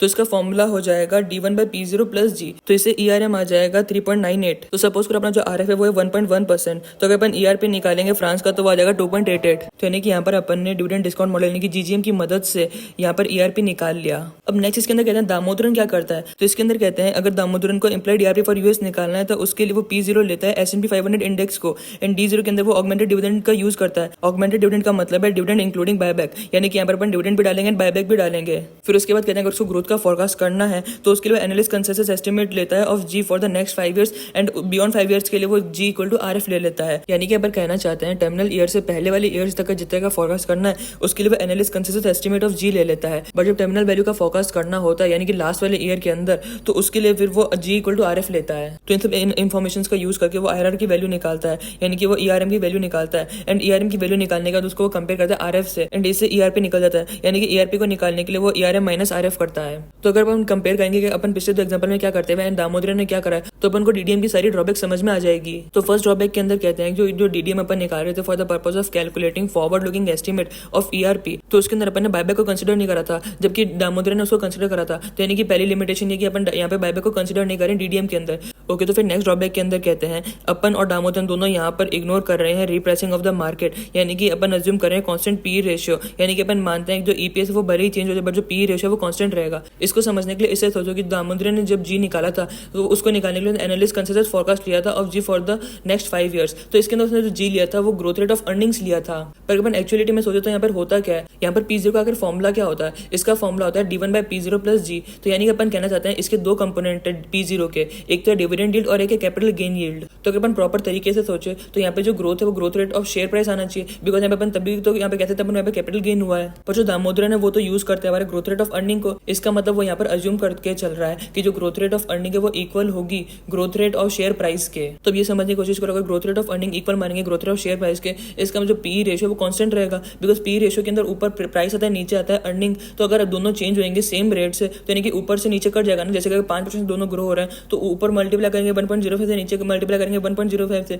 तो जब दोनों कट देंगे और PE रेशियो कांस्टेंट रहेगा। तो इसका मतलब अपन यहाँ पर अज्यूम करेंगे जो PE रेशियो है वो कांस्टेंट रहेगा, यानी कि अपन यहाँ पर इग्नोर करें रिप्राइसिंग ऑफ द मार्केट, यानी अपन यहाँ पे कहना चाहते हैं जो EPS है वो भले ही चेंज हो जाए पर जो PE रेशियो है वो कांस्टेंट रहेगा। ओके, तो लास्ट ड्रॉबैक के अंदर कहते हैं कि जो DDM में बहुत ज्यादा ओपन एंडेड है, बिकॉज इसमें सारी चीजें बहुत ज्यादा जनरली बोल दी गई है। यानी कि यहाँ पर कहना चाहते हैं अगर अपन को याद दो DDM के अंदर RE निकालने का फॉर्मूला क्या होता है, ये होता है D1 bye P0 plus G। तो इसके अंदर कहते हैं जो कंपोनेंट्स है D1 P0 और G इनको कैसे निकाला जाएगा, तो यहाँ पर इसके लिए बहुत ही जनरली बोल दिया गया है कि आप अगर इसको चाहो तो टॉप डाउन एस्टिमेट से भी निकाल सकते हो, या फिर अगर आप चाहते हो इसको बॉटम अप एस्टिमेट से भी निकाल सकते हो। ओके, तो यहाँ पर अपना forward looking approach to calculate ERP के अंदर डीडीएम अप्रोच कंप्लीट हो गया। अब अपन नेक्स्ट अप्रोच की तरफ बढ़ेंगे। इसका नाम है मैक्रो इकोनॉमिक और सप्लाई साइड इकोनॉमिक्स। तो इसको इसके नाम से समझने की कोशिश करो। मैक्रो इकोनॉमिक यानी कि अपन यहाँ पे मैक्रो के बारे में सोचेंगे, यानी कि पहले कन्फ्यूजन था ना टॉप डाउन यूज करें फिर बॉटम अप एस्टिमेट को यूज करें, तो ये सीधा बोल देता है कि आपको मैक्रो इकोनॉमिक फैक्टर्स का यूज करना है, यानी कि आपको टॉप डाउन फैक्टर्स का यूज करना है। एंड इसको सप्लाई साइड इकोनॉमिक्स इसलिए कहते हैं बिकॉज अपन यहाँ पे सप्लाई वाले फैक्टर्स को यूज करते हैं। तो इसको कैलकुलेट करने के लिए अपन ग्रीनर क्रोनर मॉडल का यूज करते हैं, जो कि अपन इकोनॉमिक्स के अंदर भी देखा था। तो यहाँ पे एक्सपेक्टेड आरएम निकालने का फॉर्मुला होता है income component plus capital gain component. तो अगर अपन को याद हो ईआरएम को निकालने के लिए अपन D1/P0 प्लस जी का यूज करते हैं। तो यहाँ पर कहते हैं जो इनकम कंपोनेंट है वो तो डिविडेंड यील्ड है, यानी कि D1/P0 है, एंड जो जी है इसको कैपिटल गेन कंपोनेंट माना जाता है। ओके, तो यहाँ पर अभी ये समझने की कोशिश करो, जो अपन ने पिछला मेथड देखा था यानी कि डीडीएम देखा था, इसके अंदर कई टाइप के ड्रॉबैक्स थे। तो अपन को 3 ड्रॉबैक्स हमें बताए गए थे। तो इस वाले मेथड के अंदर यानी कि मैक्रो इकोनॉमिक और सप्लाई साइड इकोनॉमिक्स के अंदर इन तीनों ड्रॉबैक्स को खत्म कर दिया गया है। तो उसके अंदर पहला ड्रॉबैक था बायबैक को वो कंसिडर नहीं करता था, बट यहाँ पर अगर अपन देखें तो इसने बायबैक को कंसिडर करा है। पिछले वाले मॉडल के अंदर इग्नोर करता था वो रीप्राइसिंग को, पर अगर अपन यहाँ पर देखें तो ये रीप्राइसिंग को कंसिडर करता है, यानी कि percentage change in P ratio को कंसिडर करता है। साथ ही पिछला वाला जो मेथड था डीडीएम, इसको ओपन एंडेड माना गया था बिकॉज इसके अंदर कंफ्यूजन था कि अपन टॉप डाउन अप्रोच को यूज करें फिर बॉटम अप एस्टिमेट को यूज करें। तो यहाँ पर अपन को सीधा कह दिया गया है कि मैक्रो इकोनॉमिक अप्रोच है, यहाँ पर अपन को टॉप डाउन एस्टिमेट का ही यूज करना होगा। ओके, तो अपन ग्रेनर क्रोनर मॉडल के अंदर जो इसका जो कैपिटल गेन कंपोनेंट है इसको देखते हैं। तो कैपिटल गेन के 2 कंपोनेंट होते हैं, रीप्राइसिंग और अर्निंग ग्रोथ। तो यहाँ पर ये सोचो जो प्राइस है वो कैसे कैसे बढ़ सकता है। तो इसके अंदर ये सोचो समझ लो जो पी रेशियो 40 चल रहा है, तो अगर ईपीएस बढ़ता है बाय 5% तो जो प्राइस है वो भी बढ़ेगा बाय 5% बिकॉज अपना वो 40 कांस्टेंट है। यानी कि फॉर एग्जांपल सपोज जो ईपीएस है वो 10 चल रहा है एंड जो पी रेशियो अपना 40 है, यानी कि अपना जो प्राइस है वो 400 चल रहा होगा। पर अगर यहाँ पर ये सोचने की कोशिश करो कि अगर ईपीएस बढ़ जाता है बाय 5% यानी कि वो 10.5 हो जाता है, तो प्राइस क्या होगा। तो प्राइस के लिए अपन क्या करेंगे 14 into 10.5 करेंगे, तो यह जाएगा 420। एंड 420 क्या होता है 400 का 5% इंक्रीज है, यानी कि इससे अपन को पता चलता है कि अगर अर्निंग बढ़ेगी बाय 5% तो जो प्राइस है वो भी बढ़ेगा बाय 5%। तो ये तो इसका पहला कंपोनेंट हो गया। अब नेक्स्ट इसके पी रेशियो के बारे में सोचो। अपने अभी जो फर्स्ट कंपोनेंट देखा था इसके अंदर अपन ने अज्यूम करा था कि जो पी रेशियो कांस्टेंट रहेगा, यानी कि 40 का 40 रहेगा, पर हो सकता है जो पी रेशियो वो और बढ़ जाए, यानी कि 40 चल रहा है समझ लो 42 हो जाए, यानी कि पहले चल रहा था ईपीएस 10 का, तो इससे अपना जो प्राइस आ गया था वो था 400। पर अगर समझ लो अपना जो पी रेशियो वो 42 हो जाता है एंड अपना जो ईपीएस 10 का 10 ही रहता है, तो इसका जो प्राइस है वो 420 हो जाएगा, यानी कि अभी जो ईपीएस है वो तो कांस्टेंट रहा, पर यहाँ पर पी रेशियो चेंज होने की वजह से जो प्राइस है वो इंक्रीज हो गया। यानी कि इससे अपन को पता चलता है कैपिटल गेन के 2 कंपोनेंट होते हैं, पहला है रीप्राइसिंग एंड दूसरा है अर्निंग ग्रोथ। रीप्राइसिंग के अंदर अपन चेंज इन पी रेशियो के बारे में बात करते हैं, अर्निंग ग्रोथ के अंदर ईपीएस के ग्रोथ के बारे में अपन बात करते हैं। ओके, तो नेक्स्ट अपन बढ़ते हैं अर्निंग ग्रोथ की तरफ। इसके भी 3 कंपोनेंट हो सकते हैं, यानी कि अपन को यहाँ पर ये सोचना है कि ईपीएस किन किन चीजों से इंक्रीज हो सकता है। तो ईपीएस हो सकता है इंक्रीज तो by real GDP growth rate, यानी कि जितने से जीडीपी बढ़ता जा रहा है उतने से अपना जो अर्निंग है यानी कि ईपीएस है वो भी बढ़ता रहेगा। फिर इसका दूसरा कंपोनेंट हो सकता है इन्फ्लेशन, यानी कि जितने से इन्फ्लेशन बढ़ रहा है उतने से अपना जो ईपीएस है वो भी बढ़ता रहेगा। एंड इसका तीसरा कंपोनेंट आता है बायबैक। अब बायबैक के लिए यहाँ पे इस तरह सोचो कि अपन यहाँ पे ईपीएस निकालते हैं, यानी कि अर्निंग पर शेयर निकालते हैं। अगर अपन बायबैक कर लेंगे तो डिनोमिनेटर है वो छोटा हो जाएगा, डिनोमिनेटर छोटा होने की वजह से कम शेयर हो जाएंगे, कम शेयर होने की वजह से जो अर्निंग है वो कम लोगों में डिस्ट्रीब्यूट होगी, यानी कि जो अर्निंग पर शेयर है वो बढ़ जाएगा। देखो बायबैक की वजह से जो ईपीएस है वो इंक्रीज होता है। तो यानी कि यहाँ पर अर्निंग ग्रोथ के 3 कंपोनेंट है, real growth, expected inflation and buyback. तो रियल ग्रोथ का मतलब है real GDP growth rate. Next component है एक्सपेक्टेड इन्फ्लेशन। एक्सपेक्टेड इन्फ्लेशन को कैलकुलेट करने के लिए अपन 1 प्लस वाईटीएम ऑफ ट्रेजरी निकालते हैं, इसको डिवाइड करते हैं 1 प्लस वाईटीएम ऑफ टिप्स से, जो आता है इसको अपन होल को माइनस करते हैं 1 से, एंड लास्ट में अपन लेस करते हैं परसेंटेज चेंज इन शेयर से। अब लास्ट वाले को माइनस इसलिए करा है बिकॉज अगर परसेंटेज चेंज इन शेयर इंक्रीज होता है, यानी अगर नंबर ऑफ शेयर इंक्रीज होते हैं तो वो तो ईपीएस को गिरा देगा ना, बिकॉज अगर नंबर ऑफ शेयर इंक्रीज हो जाएंगे तो जो डिनोमिनेटर है वो बढ़ जाएगा, यानी कि अर्निंग पर शेयर वो डिक्रीज हो जाएगा। देयरफॉर इसको अपन ने माइनस करा है। ओके, तो नेक्स्ट अपन पढ़ेंगे ड्रॉबैक ऑफ दिस मॉडल, यानी कि मैक्रो इकोनॉमिक और सप्लाई साइड इकोनॉमिक्स मॉडल के आखिर क्या ड्रॉबैक है। तो इसके 3 ड्रॉबैक बताए गए। पहला तो ये कि ये डेवलप्ड इकोनॉमिक्स के लिए एप्लीकेबल होता है। सेकंड ड्रॉबैक के अंदर बात ये मॉडल एरर के बारे में, यानी कि अगर अपन यहाँ पे जो कंपोनेंट है वही गलत यूज करेंगे तो इससे जो आएगा वो भी गलत ही होगा। एंड थर्ड ड्रॉबैक के अंदर बात ये बिहेवियरल बायसेस के बारे में, बिकॉज ये जितनी भी चीजें करें वो ह्यूमन करें एंड ह्यूमन के अंदर एक बिहेवियरल जजमेंट तो होता ही है, देखो यहाँ पे बिहेवियरल बायसेस तो होने ही होने हैं। ओके, तो अपनी यहाँ पे ये वाली अप्रोच भी कंप्लीट हो जाती है। अब अपन बढ़ते हैं लास्ट अप्रोच की तरफ जो कि सर्वे एस्टिमेट। तो ये तो जैसा नाम वैसा काम वाली अप्रोच है, यानी कि यहाँ पे जो इंडस्ट्री एक्सपर्ट होते हैं उनके सर्वे लेते हैं कि आपके हिसाब से आगे क्या होना चाहिए, एंड वो जो बोलते हैं उन सबका एवरेज ले लिया जाता है एंड वो माने जाते हैं कि आगे जाके वैसा होएगा। यानी कि यहाँ पर ईआरपी को निकालने के लिए जो एक्सपर्ट है उनकी राय ली जाती है एंड उसके हिसाब से उन सबका एवरेज ले लिया जाता है एंड मान लेते हैं कि आगे जाके ईआरपी ये होने वाला है। तो इसके ड्रॉबैक्स क्या है, सबसे बड़ा ड्रॉबैक है कि अपन यहाँ पे एक्सपर्ट की राय ले रहे हैं एंड वो ह्यूमन है, यानी कि यहाँ पे बिहेवियरल बायसेस तो हो ही सकते हैं। तो यहाँ पे 2 टाइप के बायसेस के बारे में बात की गई है, recency bias and confirmation bias. Recency biases का मतलब है अभी बढ़िया चल रहा है तो लोग बढ़िया फोरकास्ट कर रहे हैं, यानी कि सारे के सारे इंडस्ट्री एक्सपर्ट बोल रहे हैं आगे जाके और भी बढ़िया होने वाला है। एंड नेक्स्ट आता है कंफर्मेशन बायस। इसका मतलब अगर अपन ने कुछ कहा है तो कोई भी न्यूज उसको कंफर्म करेगी तो अपन उसको ज्यादा वेटेज देंगे, एंड ऐसी न्यूज जो कि उसके अगेंस्ट होगी तो अपन उसको लेस वेटेज देंगे, यानी कि अपन मोर वेटेज दे रहे हैं to the confirming news and less weightage दे रहे हैं to the non confirming news. Okay, तो यहाँ पर अपनी सारी फॉरवर्ड लुकिंग अप्रोच भी कंप्लीट हो जाती है टू कैलकुलेट ईआरपी। तो यहाँ पर अपन ने कंप्यूट करना सीखा ईआरपी को। अब अपन एलएसडी की तरफ पढ़ते हैं। यहाँ पे अपन पढ़ेंगे मेथड ऑफ कैलकुलेटिंग केई। तो यहाँ पे केई का मतलब होता है minimum return required by the share holder, यानी कि उनको कम से कम कितना रिटर्न चाहिए। इसको अपन आरई भी बोल सकते हैं, यानी कि rate of return required by share holder. तो यहाँ पे जो आरई है इसको निकालने के 3 मेथड होते हैं। इसको निकालने के लिए अपन डीडीएम का यूज कर सकते हैं, बीवाईआरपी का यूज कर सकते हैं, रिस्क बेस्ड मेथड का यूज कर सकते हैं। सबसे पहले अपन डीडीएम के बारे में बात करेंगे। तो यहाँ पर कहते हैं अपन मान लेते हैं जो ईआर इक्वल टू आरई होगा, यानी कि expected return equal to required rate of return होगा। अगर ऐसा होएगा तो इस जीजीएम के अंदर इसका फॉर्मूला हो जाएगा D1 बाय P0 प्लस जी। मल्टी स्टेज मॉडल के अंदर अपन P0 इक्वल रखेंगे present value of stage 1 plus present value of stage 2 plus present value of stage 3। फिर इसको अपन सॉल्व करेंगे आईआर के लिए, यानी कि जो स्टेज 3 के अंदर होता है ना, यानी DN+1 बाय आरई माइनस जी। तो वहां पर जो आरई होगा उसके लिए अपन इसको सॉल्व करेंगे। एंड थर्ड आता है एच मॉडल। एच मॉडल को यूज तब करा जाता है जब जो ग्रोथ रेट वो लिनियरली गिर रहा होता है ईयर बाय ईयर। तो यहाँ पर P0 को निकालने का फॉर्मूला होता है D0 into H into growth higher minus growth lower plus D0 into 1 plus growth lower. And इसको अपन डिवाइड करते हैं पूरे को आरई माइनस जी लोअर से। एंड इसको अपन सॉल्व करते हैं फॉर आरई। यहाँ पर अपना डीडीएम मेथड कंप्लीट हो जाता है। यहाँ पर केवल इतनी सी बात है, अपन ईआर इक्वल टू आरई रख लेते हैं, जिसकी मदद से अपन आरई निकालने की कोशिश करते हैं। तो अपन नेक्स्ट मेथड की तरफ बढ़ते हैं, जो कि बीवाईआरपी मेथड, यानी कि bond yield plus risk premium method. यहाँ पे आरई को निकालने के लिए अपन बॉन्ड वाईटीएम में ऐड करते हैं एडिशनल रिस्क प्रीमियम। तो अगर अपन को याद हो बॉन्ड वाईटीएम के अंदर क्या क्या आता है, इसके अंदर आता है RF plus credit spread. And जाहिर सी बात है आरएफ आएगा for time value of money and credit spread आएगा कंपनी रिलेटेड रिस्क के लिए।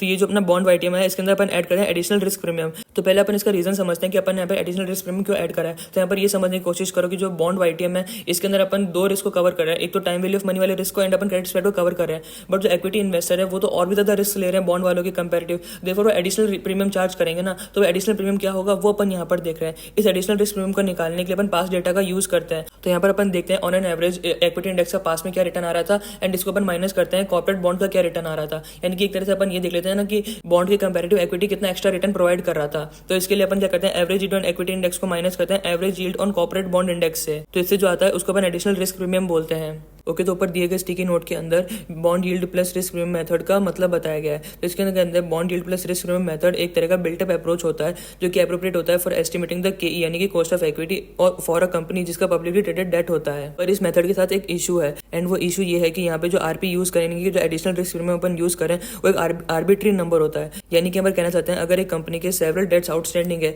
तो अपन को कोई भी परफेक्ट ऑप्शन नहीं मिल सकता है रिगार्डिंग कौन सी सिक्योरिटी यील्ड को यूज करना चाहिए। यानी कि आसान भाषा में यहाँ पर ये कहना चाहते हैं कि अगर एक कंपनी ने बहुत सारे बॉन्ड आउटस्टैंडिंग, यानी कि बहुत सारे बॉन्ड मार्केट के अंदर ट्रेड कर रहे हैं, तो अपन यहाँ पर कौन से बॉन्ड वाईटीएम को यूज करें, इस बारे में अपन को कोई भी यहाँ पे क्लैरिटी नहीं दी गई है।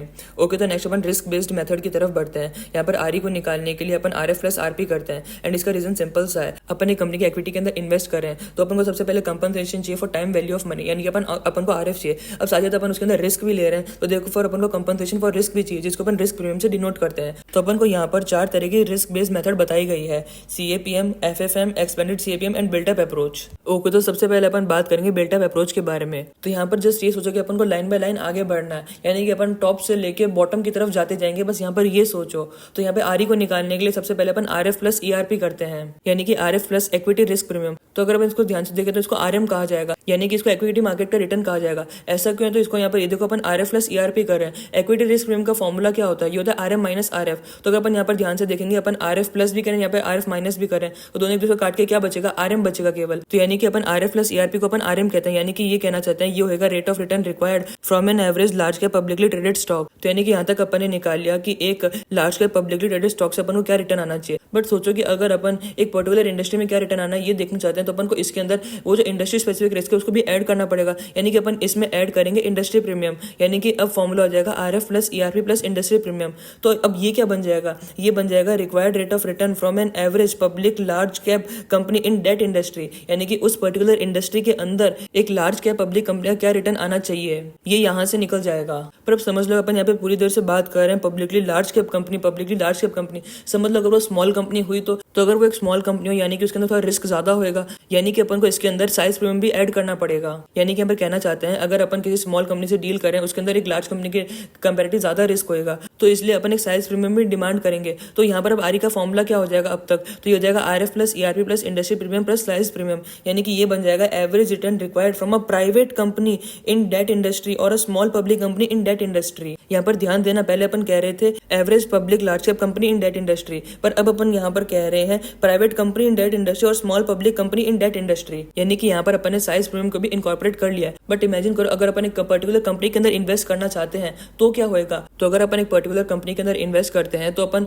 अनसिस्टमेटिक रिस्क को भी लेते हैं, यानी कि अब अपन कंपनी स्पेसिफिक रिस्क को भी इनकॉर्पोरेट कर रहे हैं। तो इसके लिए अब अपन एक्स्ट्रा रिटर्न डिमांड करेंगे, तो इसको अपन कहेंगे SCRP, यानी कि स्पेसिफिक कंपनी रिस्क प्रीमियम। तो इससे अपना आरई का फॉर्मूला क्या बन जाता है, ये हो जाता है RF plus ERP plus industry premium plus size premium plus specific company risk premium. Okay, तो ऊपर यहाँ पे जो येलो वाला स्टिकी नोट है इसके अंदर बताए हैं फैक्टर जो कि अफेक्ट करते हैं SCRP को, यानी कि स्पेसिफिक कंपनी रिस्क प्रीमियम को। तो ये क्वालिटेटिव फैक्टर भी हो सकते हैं, यानी क्वांटिटेटिव फैक्टर भी हो सकते हैं। तो सबसे पहले अपन बात करेंगे क्वांटिटेटिव फैक्टर्स के बारे में जो कि अफेक्ट करता है SCRP को, यानी कि स्पेसिफिक कंपनी रिस्क प्रीमियम को। तो इसके अंदर बात की गई है OL यानी कि ऑपरेटिंग लेवरेज के बारे में, फाइनेंशियल लेवरेज के बारे में, अर्निंग वॉलिटिलिटी एंड प्रेडिक्टेबिलिटी के बारे में, एंड कैश फ्लो वॉलिटिलिटी के बारे में। तो इसके अंदर कहते हैं अगर कंपनी के अंदर हाई लेवरेज एंड वॉलिटिलिटी होगा तो वो इंडिकेट करेगा हायर रिस्क, देयरफॉर यहाँ पर जो SCRP है वो भी हायर होगा। ओके, तो नेक्स्ट अपन बात करेंगे क्वालिटेटिव फैक्टर्स के बारे में जो कि अफेक्ट करता है SCRP को। तो इसके अंदर बात की गई है इंडस्ट्री के बारे में जिसके अंदर कंपनी ऑपरेट कर रही है, कॉर्पोरेट गवर्नेंस क्वालिटी के बारे में, असेट नेचर एंड टाइप्स के बारे में, एक्सेक्टर के बारे में। इसके अंदर कहते हैं अगर लोअर कॉर्पोरेट गवर्नेंस क्वालिटी होगी या फिर लार्ज प्रोपोर्शन ऑफ इंटेंजिबल होंगे या फिर पुअर कॉम्पिटिटिव स्टैंडिंग होगी इन द इंडस्ट्री, या फिर ज्योग्राफिकल कंसंट्रेशन होगा, यानी कि अपन केवल बीकानेर में ही सेल करें अपन उसके बाहर सेल नहीं करें, तो ये सब चीजें इंडिकेट करती है हायर रिस्क को।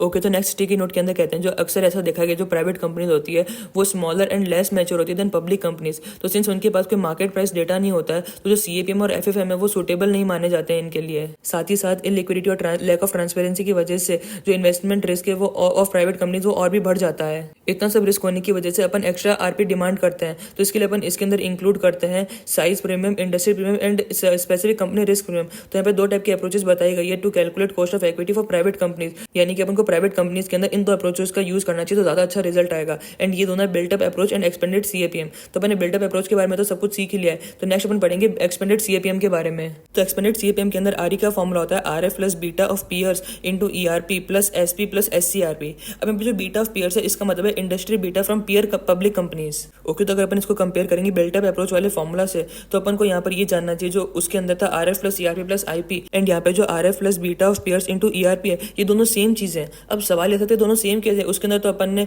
बीटा लिया ही नहीं था, साथ ही साथ अपन उसके अंदर IP ऐड करा था। तो यहाँ पर ये समझने की कोशिश करो उसके अंदर अपन ने बिल्टअप अप्रोच के अंदर अपन ने अलग से IP को ऐड करा था, बट यहाँ पर अपन ने बीटा ऑफ पीयर्स लिया है, यानी कि अपन ने यहाँ पर जो इंडस्ट्री रिस्क प्रीमियम है इसको ERP के अंदर ही इनकॉर्पोरेट कर दिया है। एंड बाकी के दो कंपोनेंट यानी कि SP एंड SCRP तो दोनों के अंदर सेम है। ओके, तो नेक्स्ट अपन बात करेंगे CAPM के बारे में। तो एक सिंगल फैक्टर मॉडल होता है एंड इसका फॉर्मूला होता है RE equal to RF plus ERP into beta, यानी कि RF plus RM minus RF into beta. अब यहाँ पे जो बीटा है इसको एस्टिमेट किया जा सकता है using market model. Fix next यहाँ पे इस बीटा के बारे में कहते हैं कि अगर अपन को एक प्राइवेट कंपनी का बीटा एस्टिमेट करना है तो उसके लिए अगर अपन चाहें तो एक पब्लिकली ट्रेडेड कंपनी का बीटा भी यूज कर सकते हैं, बट उसके लिए अपन को उसको एडजस्ट करना पड़ेगा फॉर लेवरेज डिफरेंसेस। ओके, तो नेक्स्ट अपन बात करेंगे फार्म एंड फ्रेंच मॉडल के बारे में। तो एक मल्टी फैक्टर मॉडल होता है, तो ये दो तरह के फार्म एंड फ्रेंच मॉडल के बारे में बात की गई है, FFM 3 factor model and FFM 5 factor model. Okay, तो अब अपन बात करेंगे Fama and French 5 factor model के बारे में। तो यहाँ पे RE को निकालने का फॉर्मूला होता है RF plus beta of market into ERM plus beta of size into size premium plus beta of HML into value premium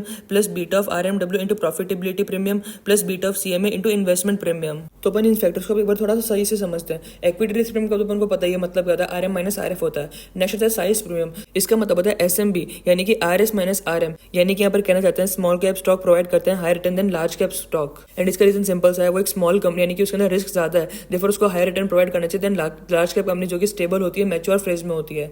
next अपन बात करेंगे वैल्यू प्रीमियम के बारे में, यानी कि HML यानी कि high book to price ratio minus low book to price ratio, यानी कि यहाँ पे अपन बात कर रहे हैं वैल्यू स्टॉक के बारे में, यानी कि यहाँ पे अपन कहना चाहते हैं वैल्यू स्टॉक प्रोवाइड करते हैं higher return than growth stock. And इसका रीजन सिंपल सा है, लोगों ने उसको डिस्कार्ड कर दिया कि लोग कहते हैं एकदम कचरा है, बट अपन को लगता है इसके अंदर ग्रोथ प्रोस्पेक्ट बहुत ही बढ़िया है, देयरफॉर अपन उसको बाय करते हैं। अपन कहते हैं आगे जाके बहुत ज्यादा फ्लरिश करेंगे, बहुत ही बढ़िया दिखाएंगे, यानी कि आगे जाके तारे बनेंगे।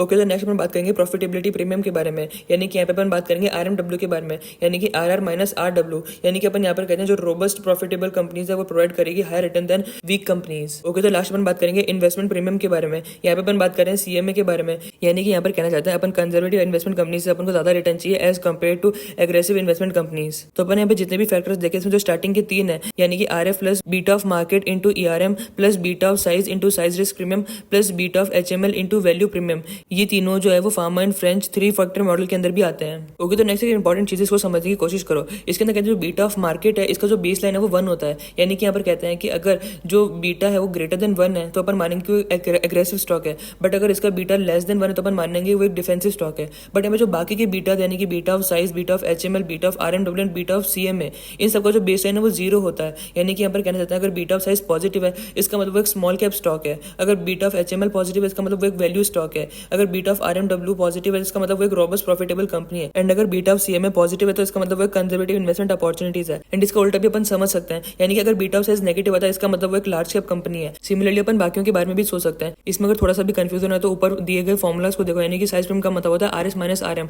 अगर पॉजिटिव है यानी कि वो एक आरएस कंपनी है, यानी कि स्मॉल कैप स्टॉक कंपनी है। नेक्स्ट अगर अपन इसी तरह से वैल्यू प्रीमियम के बारे में सोचे तो इसका फॉर्मुला है आरएच माइनस आरएल, यानी कि अगर बीटा पॉजिटिव है यानी कि वो एक आरएच वाली कंपनी है, यानी कि एक वैल्यू स्टॉक कंपनी है। ओके, तो नेक्स्ट अपन बात करेंगे इंटरनेशनल कंसिडरेशन के बारे में इन कॉस्ट ऑफ इक्विटी। तो इसके अंदर सबसे पहले बात की गई है country spread model and country risk rating model के बारे में। तो यहाँ पर कहते हैं अगर अपन को निकालना है ERP for an emerging market तो उसको निकालने के लिए अपन ईआरपी ऑफ डेवलप्ड मार्केट लेते हैं, एंड इसके अंदर अपन ऐड करते हैं लैम्डा सीआरपी को। एंड इसके अंदर जाहिर सी बात है जो ईआरपी ऑफ डेवलप्ड मार्केट है उससे ज्यादा ही होगा ईआरपी ऑफ एमर्जिंग मार्केट, क्योंकि उसके अंदर रिस्क ज्यादा है, तो देयरफॉर अपन इसके अंदर कुछ ऐड करेंगे। अब ये ऐड क्या होगा, वो होगा लैम्डा इंटू सीआरपी। लैम्डा का मतलब है proportion of exposure of subject company to the emerging market, यानी कि एमर्जिंग मार्केट के अंदर आखिर उसका कितना एक्सपोजर है। एंड सीआरपी को निकालने के लिए अपन सोवरेन स्प्रेड लेते हैं एंड इसको इंटू करते हैं sigma of equity divided by sigma of bond. इसको अच्छे से समझने के लिए नीचे टाटा मोटर्स का एग्जांपल दिया गया है। इसके अंदर कहते हैं suppose in dollar terms total sales है वो है $500 मिलियन, एंड इसकी सेल्स इंडिया के अंदर है $400 मिलियन, यानी कि 500 की सेल्स में से जो 400 वो अकेले इंडिया से है, यानी कि इंडिया के अंदर इसका एक्सपोजर कितना है वो है 80%, यानी कि 0.8 अपन यहाँ पे लैम्डा की वैल्यू ले लेंगे। तो नेक्स्ट इसके अंदर कहते हैं ईआरपी ऑफ यूएस मार्केट 4.2% है, यानी कि डेवलप्ड इकोनॉमी का जो ईआरपी वो है 4.2%, यानी कि यहाँ पर अपने 2 कंपोनेंट निकल चुके हैं, अपना केवल लास्ट कंपोनेंट बाकी है जो कि सीआरपी। तो इसको कैलकुलेट करने के लिए अपन को सबसे पहले प्रोवाइड किया गया है 10 ईयर यूएस ट्रेजरी यील्ड जो कि 3.9%, फिर अपन को प्रोवाइड किया गया 10 year yield on Indian government bond denominated in US dollar, ये है 5.1%। तो अगर अपन इन दोनों का डिफरेंस निकालेंगे तो आ जाएगा सोवरेन स्प्रेड, तो ये आ जाएगा 1.2%। उसके बाद अपन को SD of Indian equity market दिया हुआ 18% एंड एसडी ऑफ अपन को इंडियन डेट मार्केट दिया हुआ है 12%। तो इसकी मदद से अपन ने सीआरपी फॉर इंडिया निकाल लिया। सीआरपी फॉर इंडिया को निकालने के लिए अपन ने sovereign spread into SD of Indian equity market करें डिवाइड करा, फिर इसको SD of Indian debt market से, तो ये आ गया 1.2 इंटू 18/12, तो ये आ गया 1.8। तो अपने यहाँ पर तीनों कंपोनेंट निकल चुके हैं। तो यानी कि अगर अपन को यहाँ पर कैलकुलेट करना है ईआरपी ऑफ एमर्जिंग कंट्री तो उसके लिए अपन यहाँ पर ERP of US plus lambda into CRP of India करेंगे। तो यानी कि अपन यहाँ पर करेंगे 4.2 प्लस 0.8 इंटू 1.8, तो ये आ जाएगा 5.64, यानी कि यहाँ पर अपना ईआरपी आ गया 5.64। अब अपन को अगर याद हो तो अपन ने थोड़ी देर पहले 10 ईयर यूएस ट्रेजरी यील्ड देखा था जो कि था 3.9%, एंड साथ में यहाँ पे कहते हैं सपोज को जो बीटा ऑफ टाटा मोटर है वो है 1.4। तो यानी कि अगर अपन के निकालना चाहेंगे for Tata motor in dollar terms तो वो क्या होता है, वो होता है RF plus equity risk premium into beta. तो अपने यहाँ पे सारे कंपोनेंट अवेलेबल है, अपन जो यहाँ पे वैल्यूज पुट कर देंगे, यानी कि यहाँ पर अपन करेंगे 3.9 प्लस 5.64 इंटू 1.4, तो ये आ जाएगा 11.8%। ओके, तो नेक्स्ट अपन बात करेंगे कि अपन किस तरह से कंट्री रिस्क प्रीमियम को इंकॉर्पोरेट करेंगे इनटू केई। तो यहाँ पर इसको इंकॉर्पोरेट करने के 2 तरीके हो सकते हैं, country spread and country risk rating model की मदद से या फिर एक्सटेंडेड सीएपीएम की मदद से। तो यहाँ पे जो पहला वाला है यानी कि country spread and country risk rating model, ये तो अपन ऑलरेडी डिस्कस कर चुके हैं। ओके, तो नेक्स्ट अपन स्टार्ट करते हैं एक्सटेंडेड सीएपीएम से। तो ये 2 टाइप का होता है, जीसीएपीएम एंड आईसीएपीएम, यानी कि global capital asset pricing model and international capital asset pricing model. तो ग्लोबल सीएपीएम का तो फॉर्मुला भाई पुराना वाला ही होता है, यानी कि आर इक्वल टू अपन रखते हैं RF plus beta ERP, but यहाँ पे जो ईआरपी है वो होता है according to global market portfolio, यानी कि जीएमपी के अकॉर्डिंग होता है। एग्जांपल के लिए एमएससीआई ऑल वर्ल्ड इंडेक्स। तो यानी कि यहाँ पर कहना चाहते हैं अपन इतने टाइम तक निफ्टी को या फिर S&P 500 को मार्केट पोर्टफोलियो का प्रॉक्सी मानते हुए चल रहे थे, बट यहाँ पर कहते हैं अपन को अब इन सब का यूज नहीं करना है, अपन को ग्लोबल मार्केट पोर्टफोलियो का यूज करना है। फिर नेक्स्ट यहाँ पे बात की गई है बीटा के बारे में। यहाँ पे कहते हैं जो बीटा है वो sensitivity with respect to GMP होगा, यानी कि sensitivity with respect to global market portfolio होगा।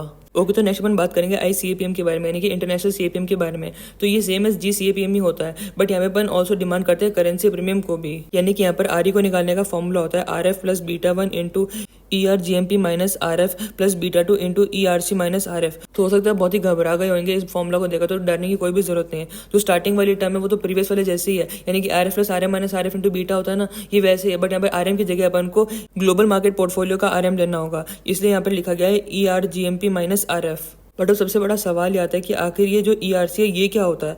तो अपन यहाँ पर ERC के बारे में पढ़ेंगे। तो यहाँ पे कहते हैं जो ERC वो एक तरह का एक्सपेक्टेड रिटर्न इन करेंसी इंडेक्स होता है। करेंसी इंडेक्स एक तरह का वेल्थ वेटेड इंडेक्स होता है of different currencies with respect to local currency. फिर नेक्स्ट इसके अंदर कहते हैं ERC को निकालने के लिए अपन expected percentage change in exchange rate लेते हैं, इसके अंदर ऐड करते हैं RF को। ओके, तो नेक्स्ट पॉइंट के अंदर कहते हैं ऐसी कंपनी जिनके ग्लोबल ऑपरेशन होते हैं अगर वो लिमिटेड है टू डेवलप्ड मार्केट तो GCAPM और ICMPM को अप्रोप्रिएट अप्रोचेस माना जाता है टू एस्टिमेट RE। पर ऐसी कंपनी जिनका एक्सपोजर है तो डेवलपिंग मार्केट, तो वहां पे कोई अप्रोप्रिएट अप्रोचेस को बताया नहीं गया, यानी कि वो लेस डिफाइंड है। इस टाइप्स की फर्म्स के अंदर अपन CRP को यूज कर सकते हैं अगर अपन अज्यूम करते हैं कि जो हिस्टोरिकल एस्टिमेट है वो रिप्रेजेंटेटिव है ऑफ रिस्क गोइंग फॉरवर्ड।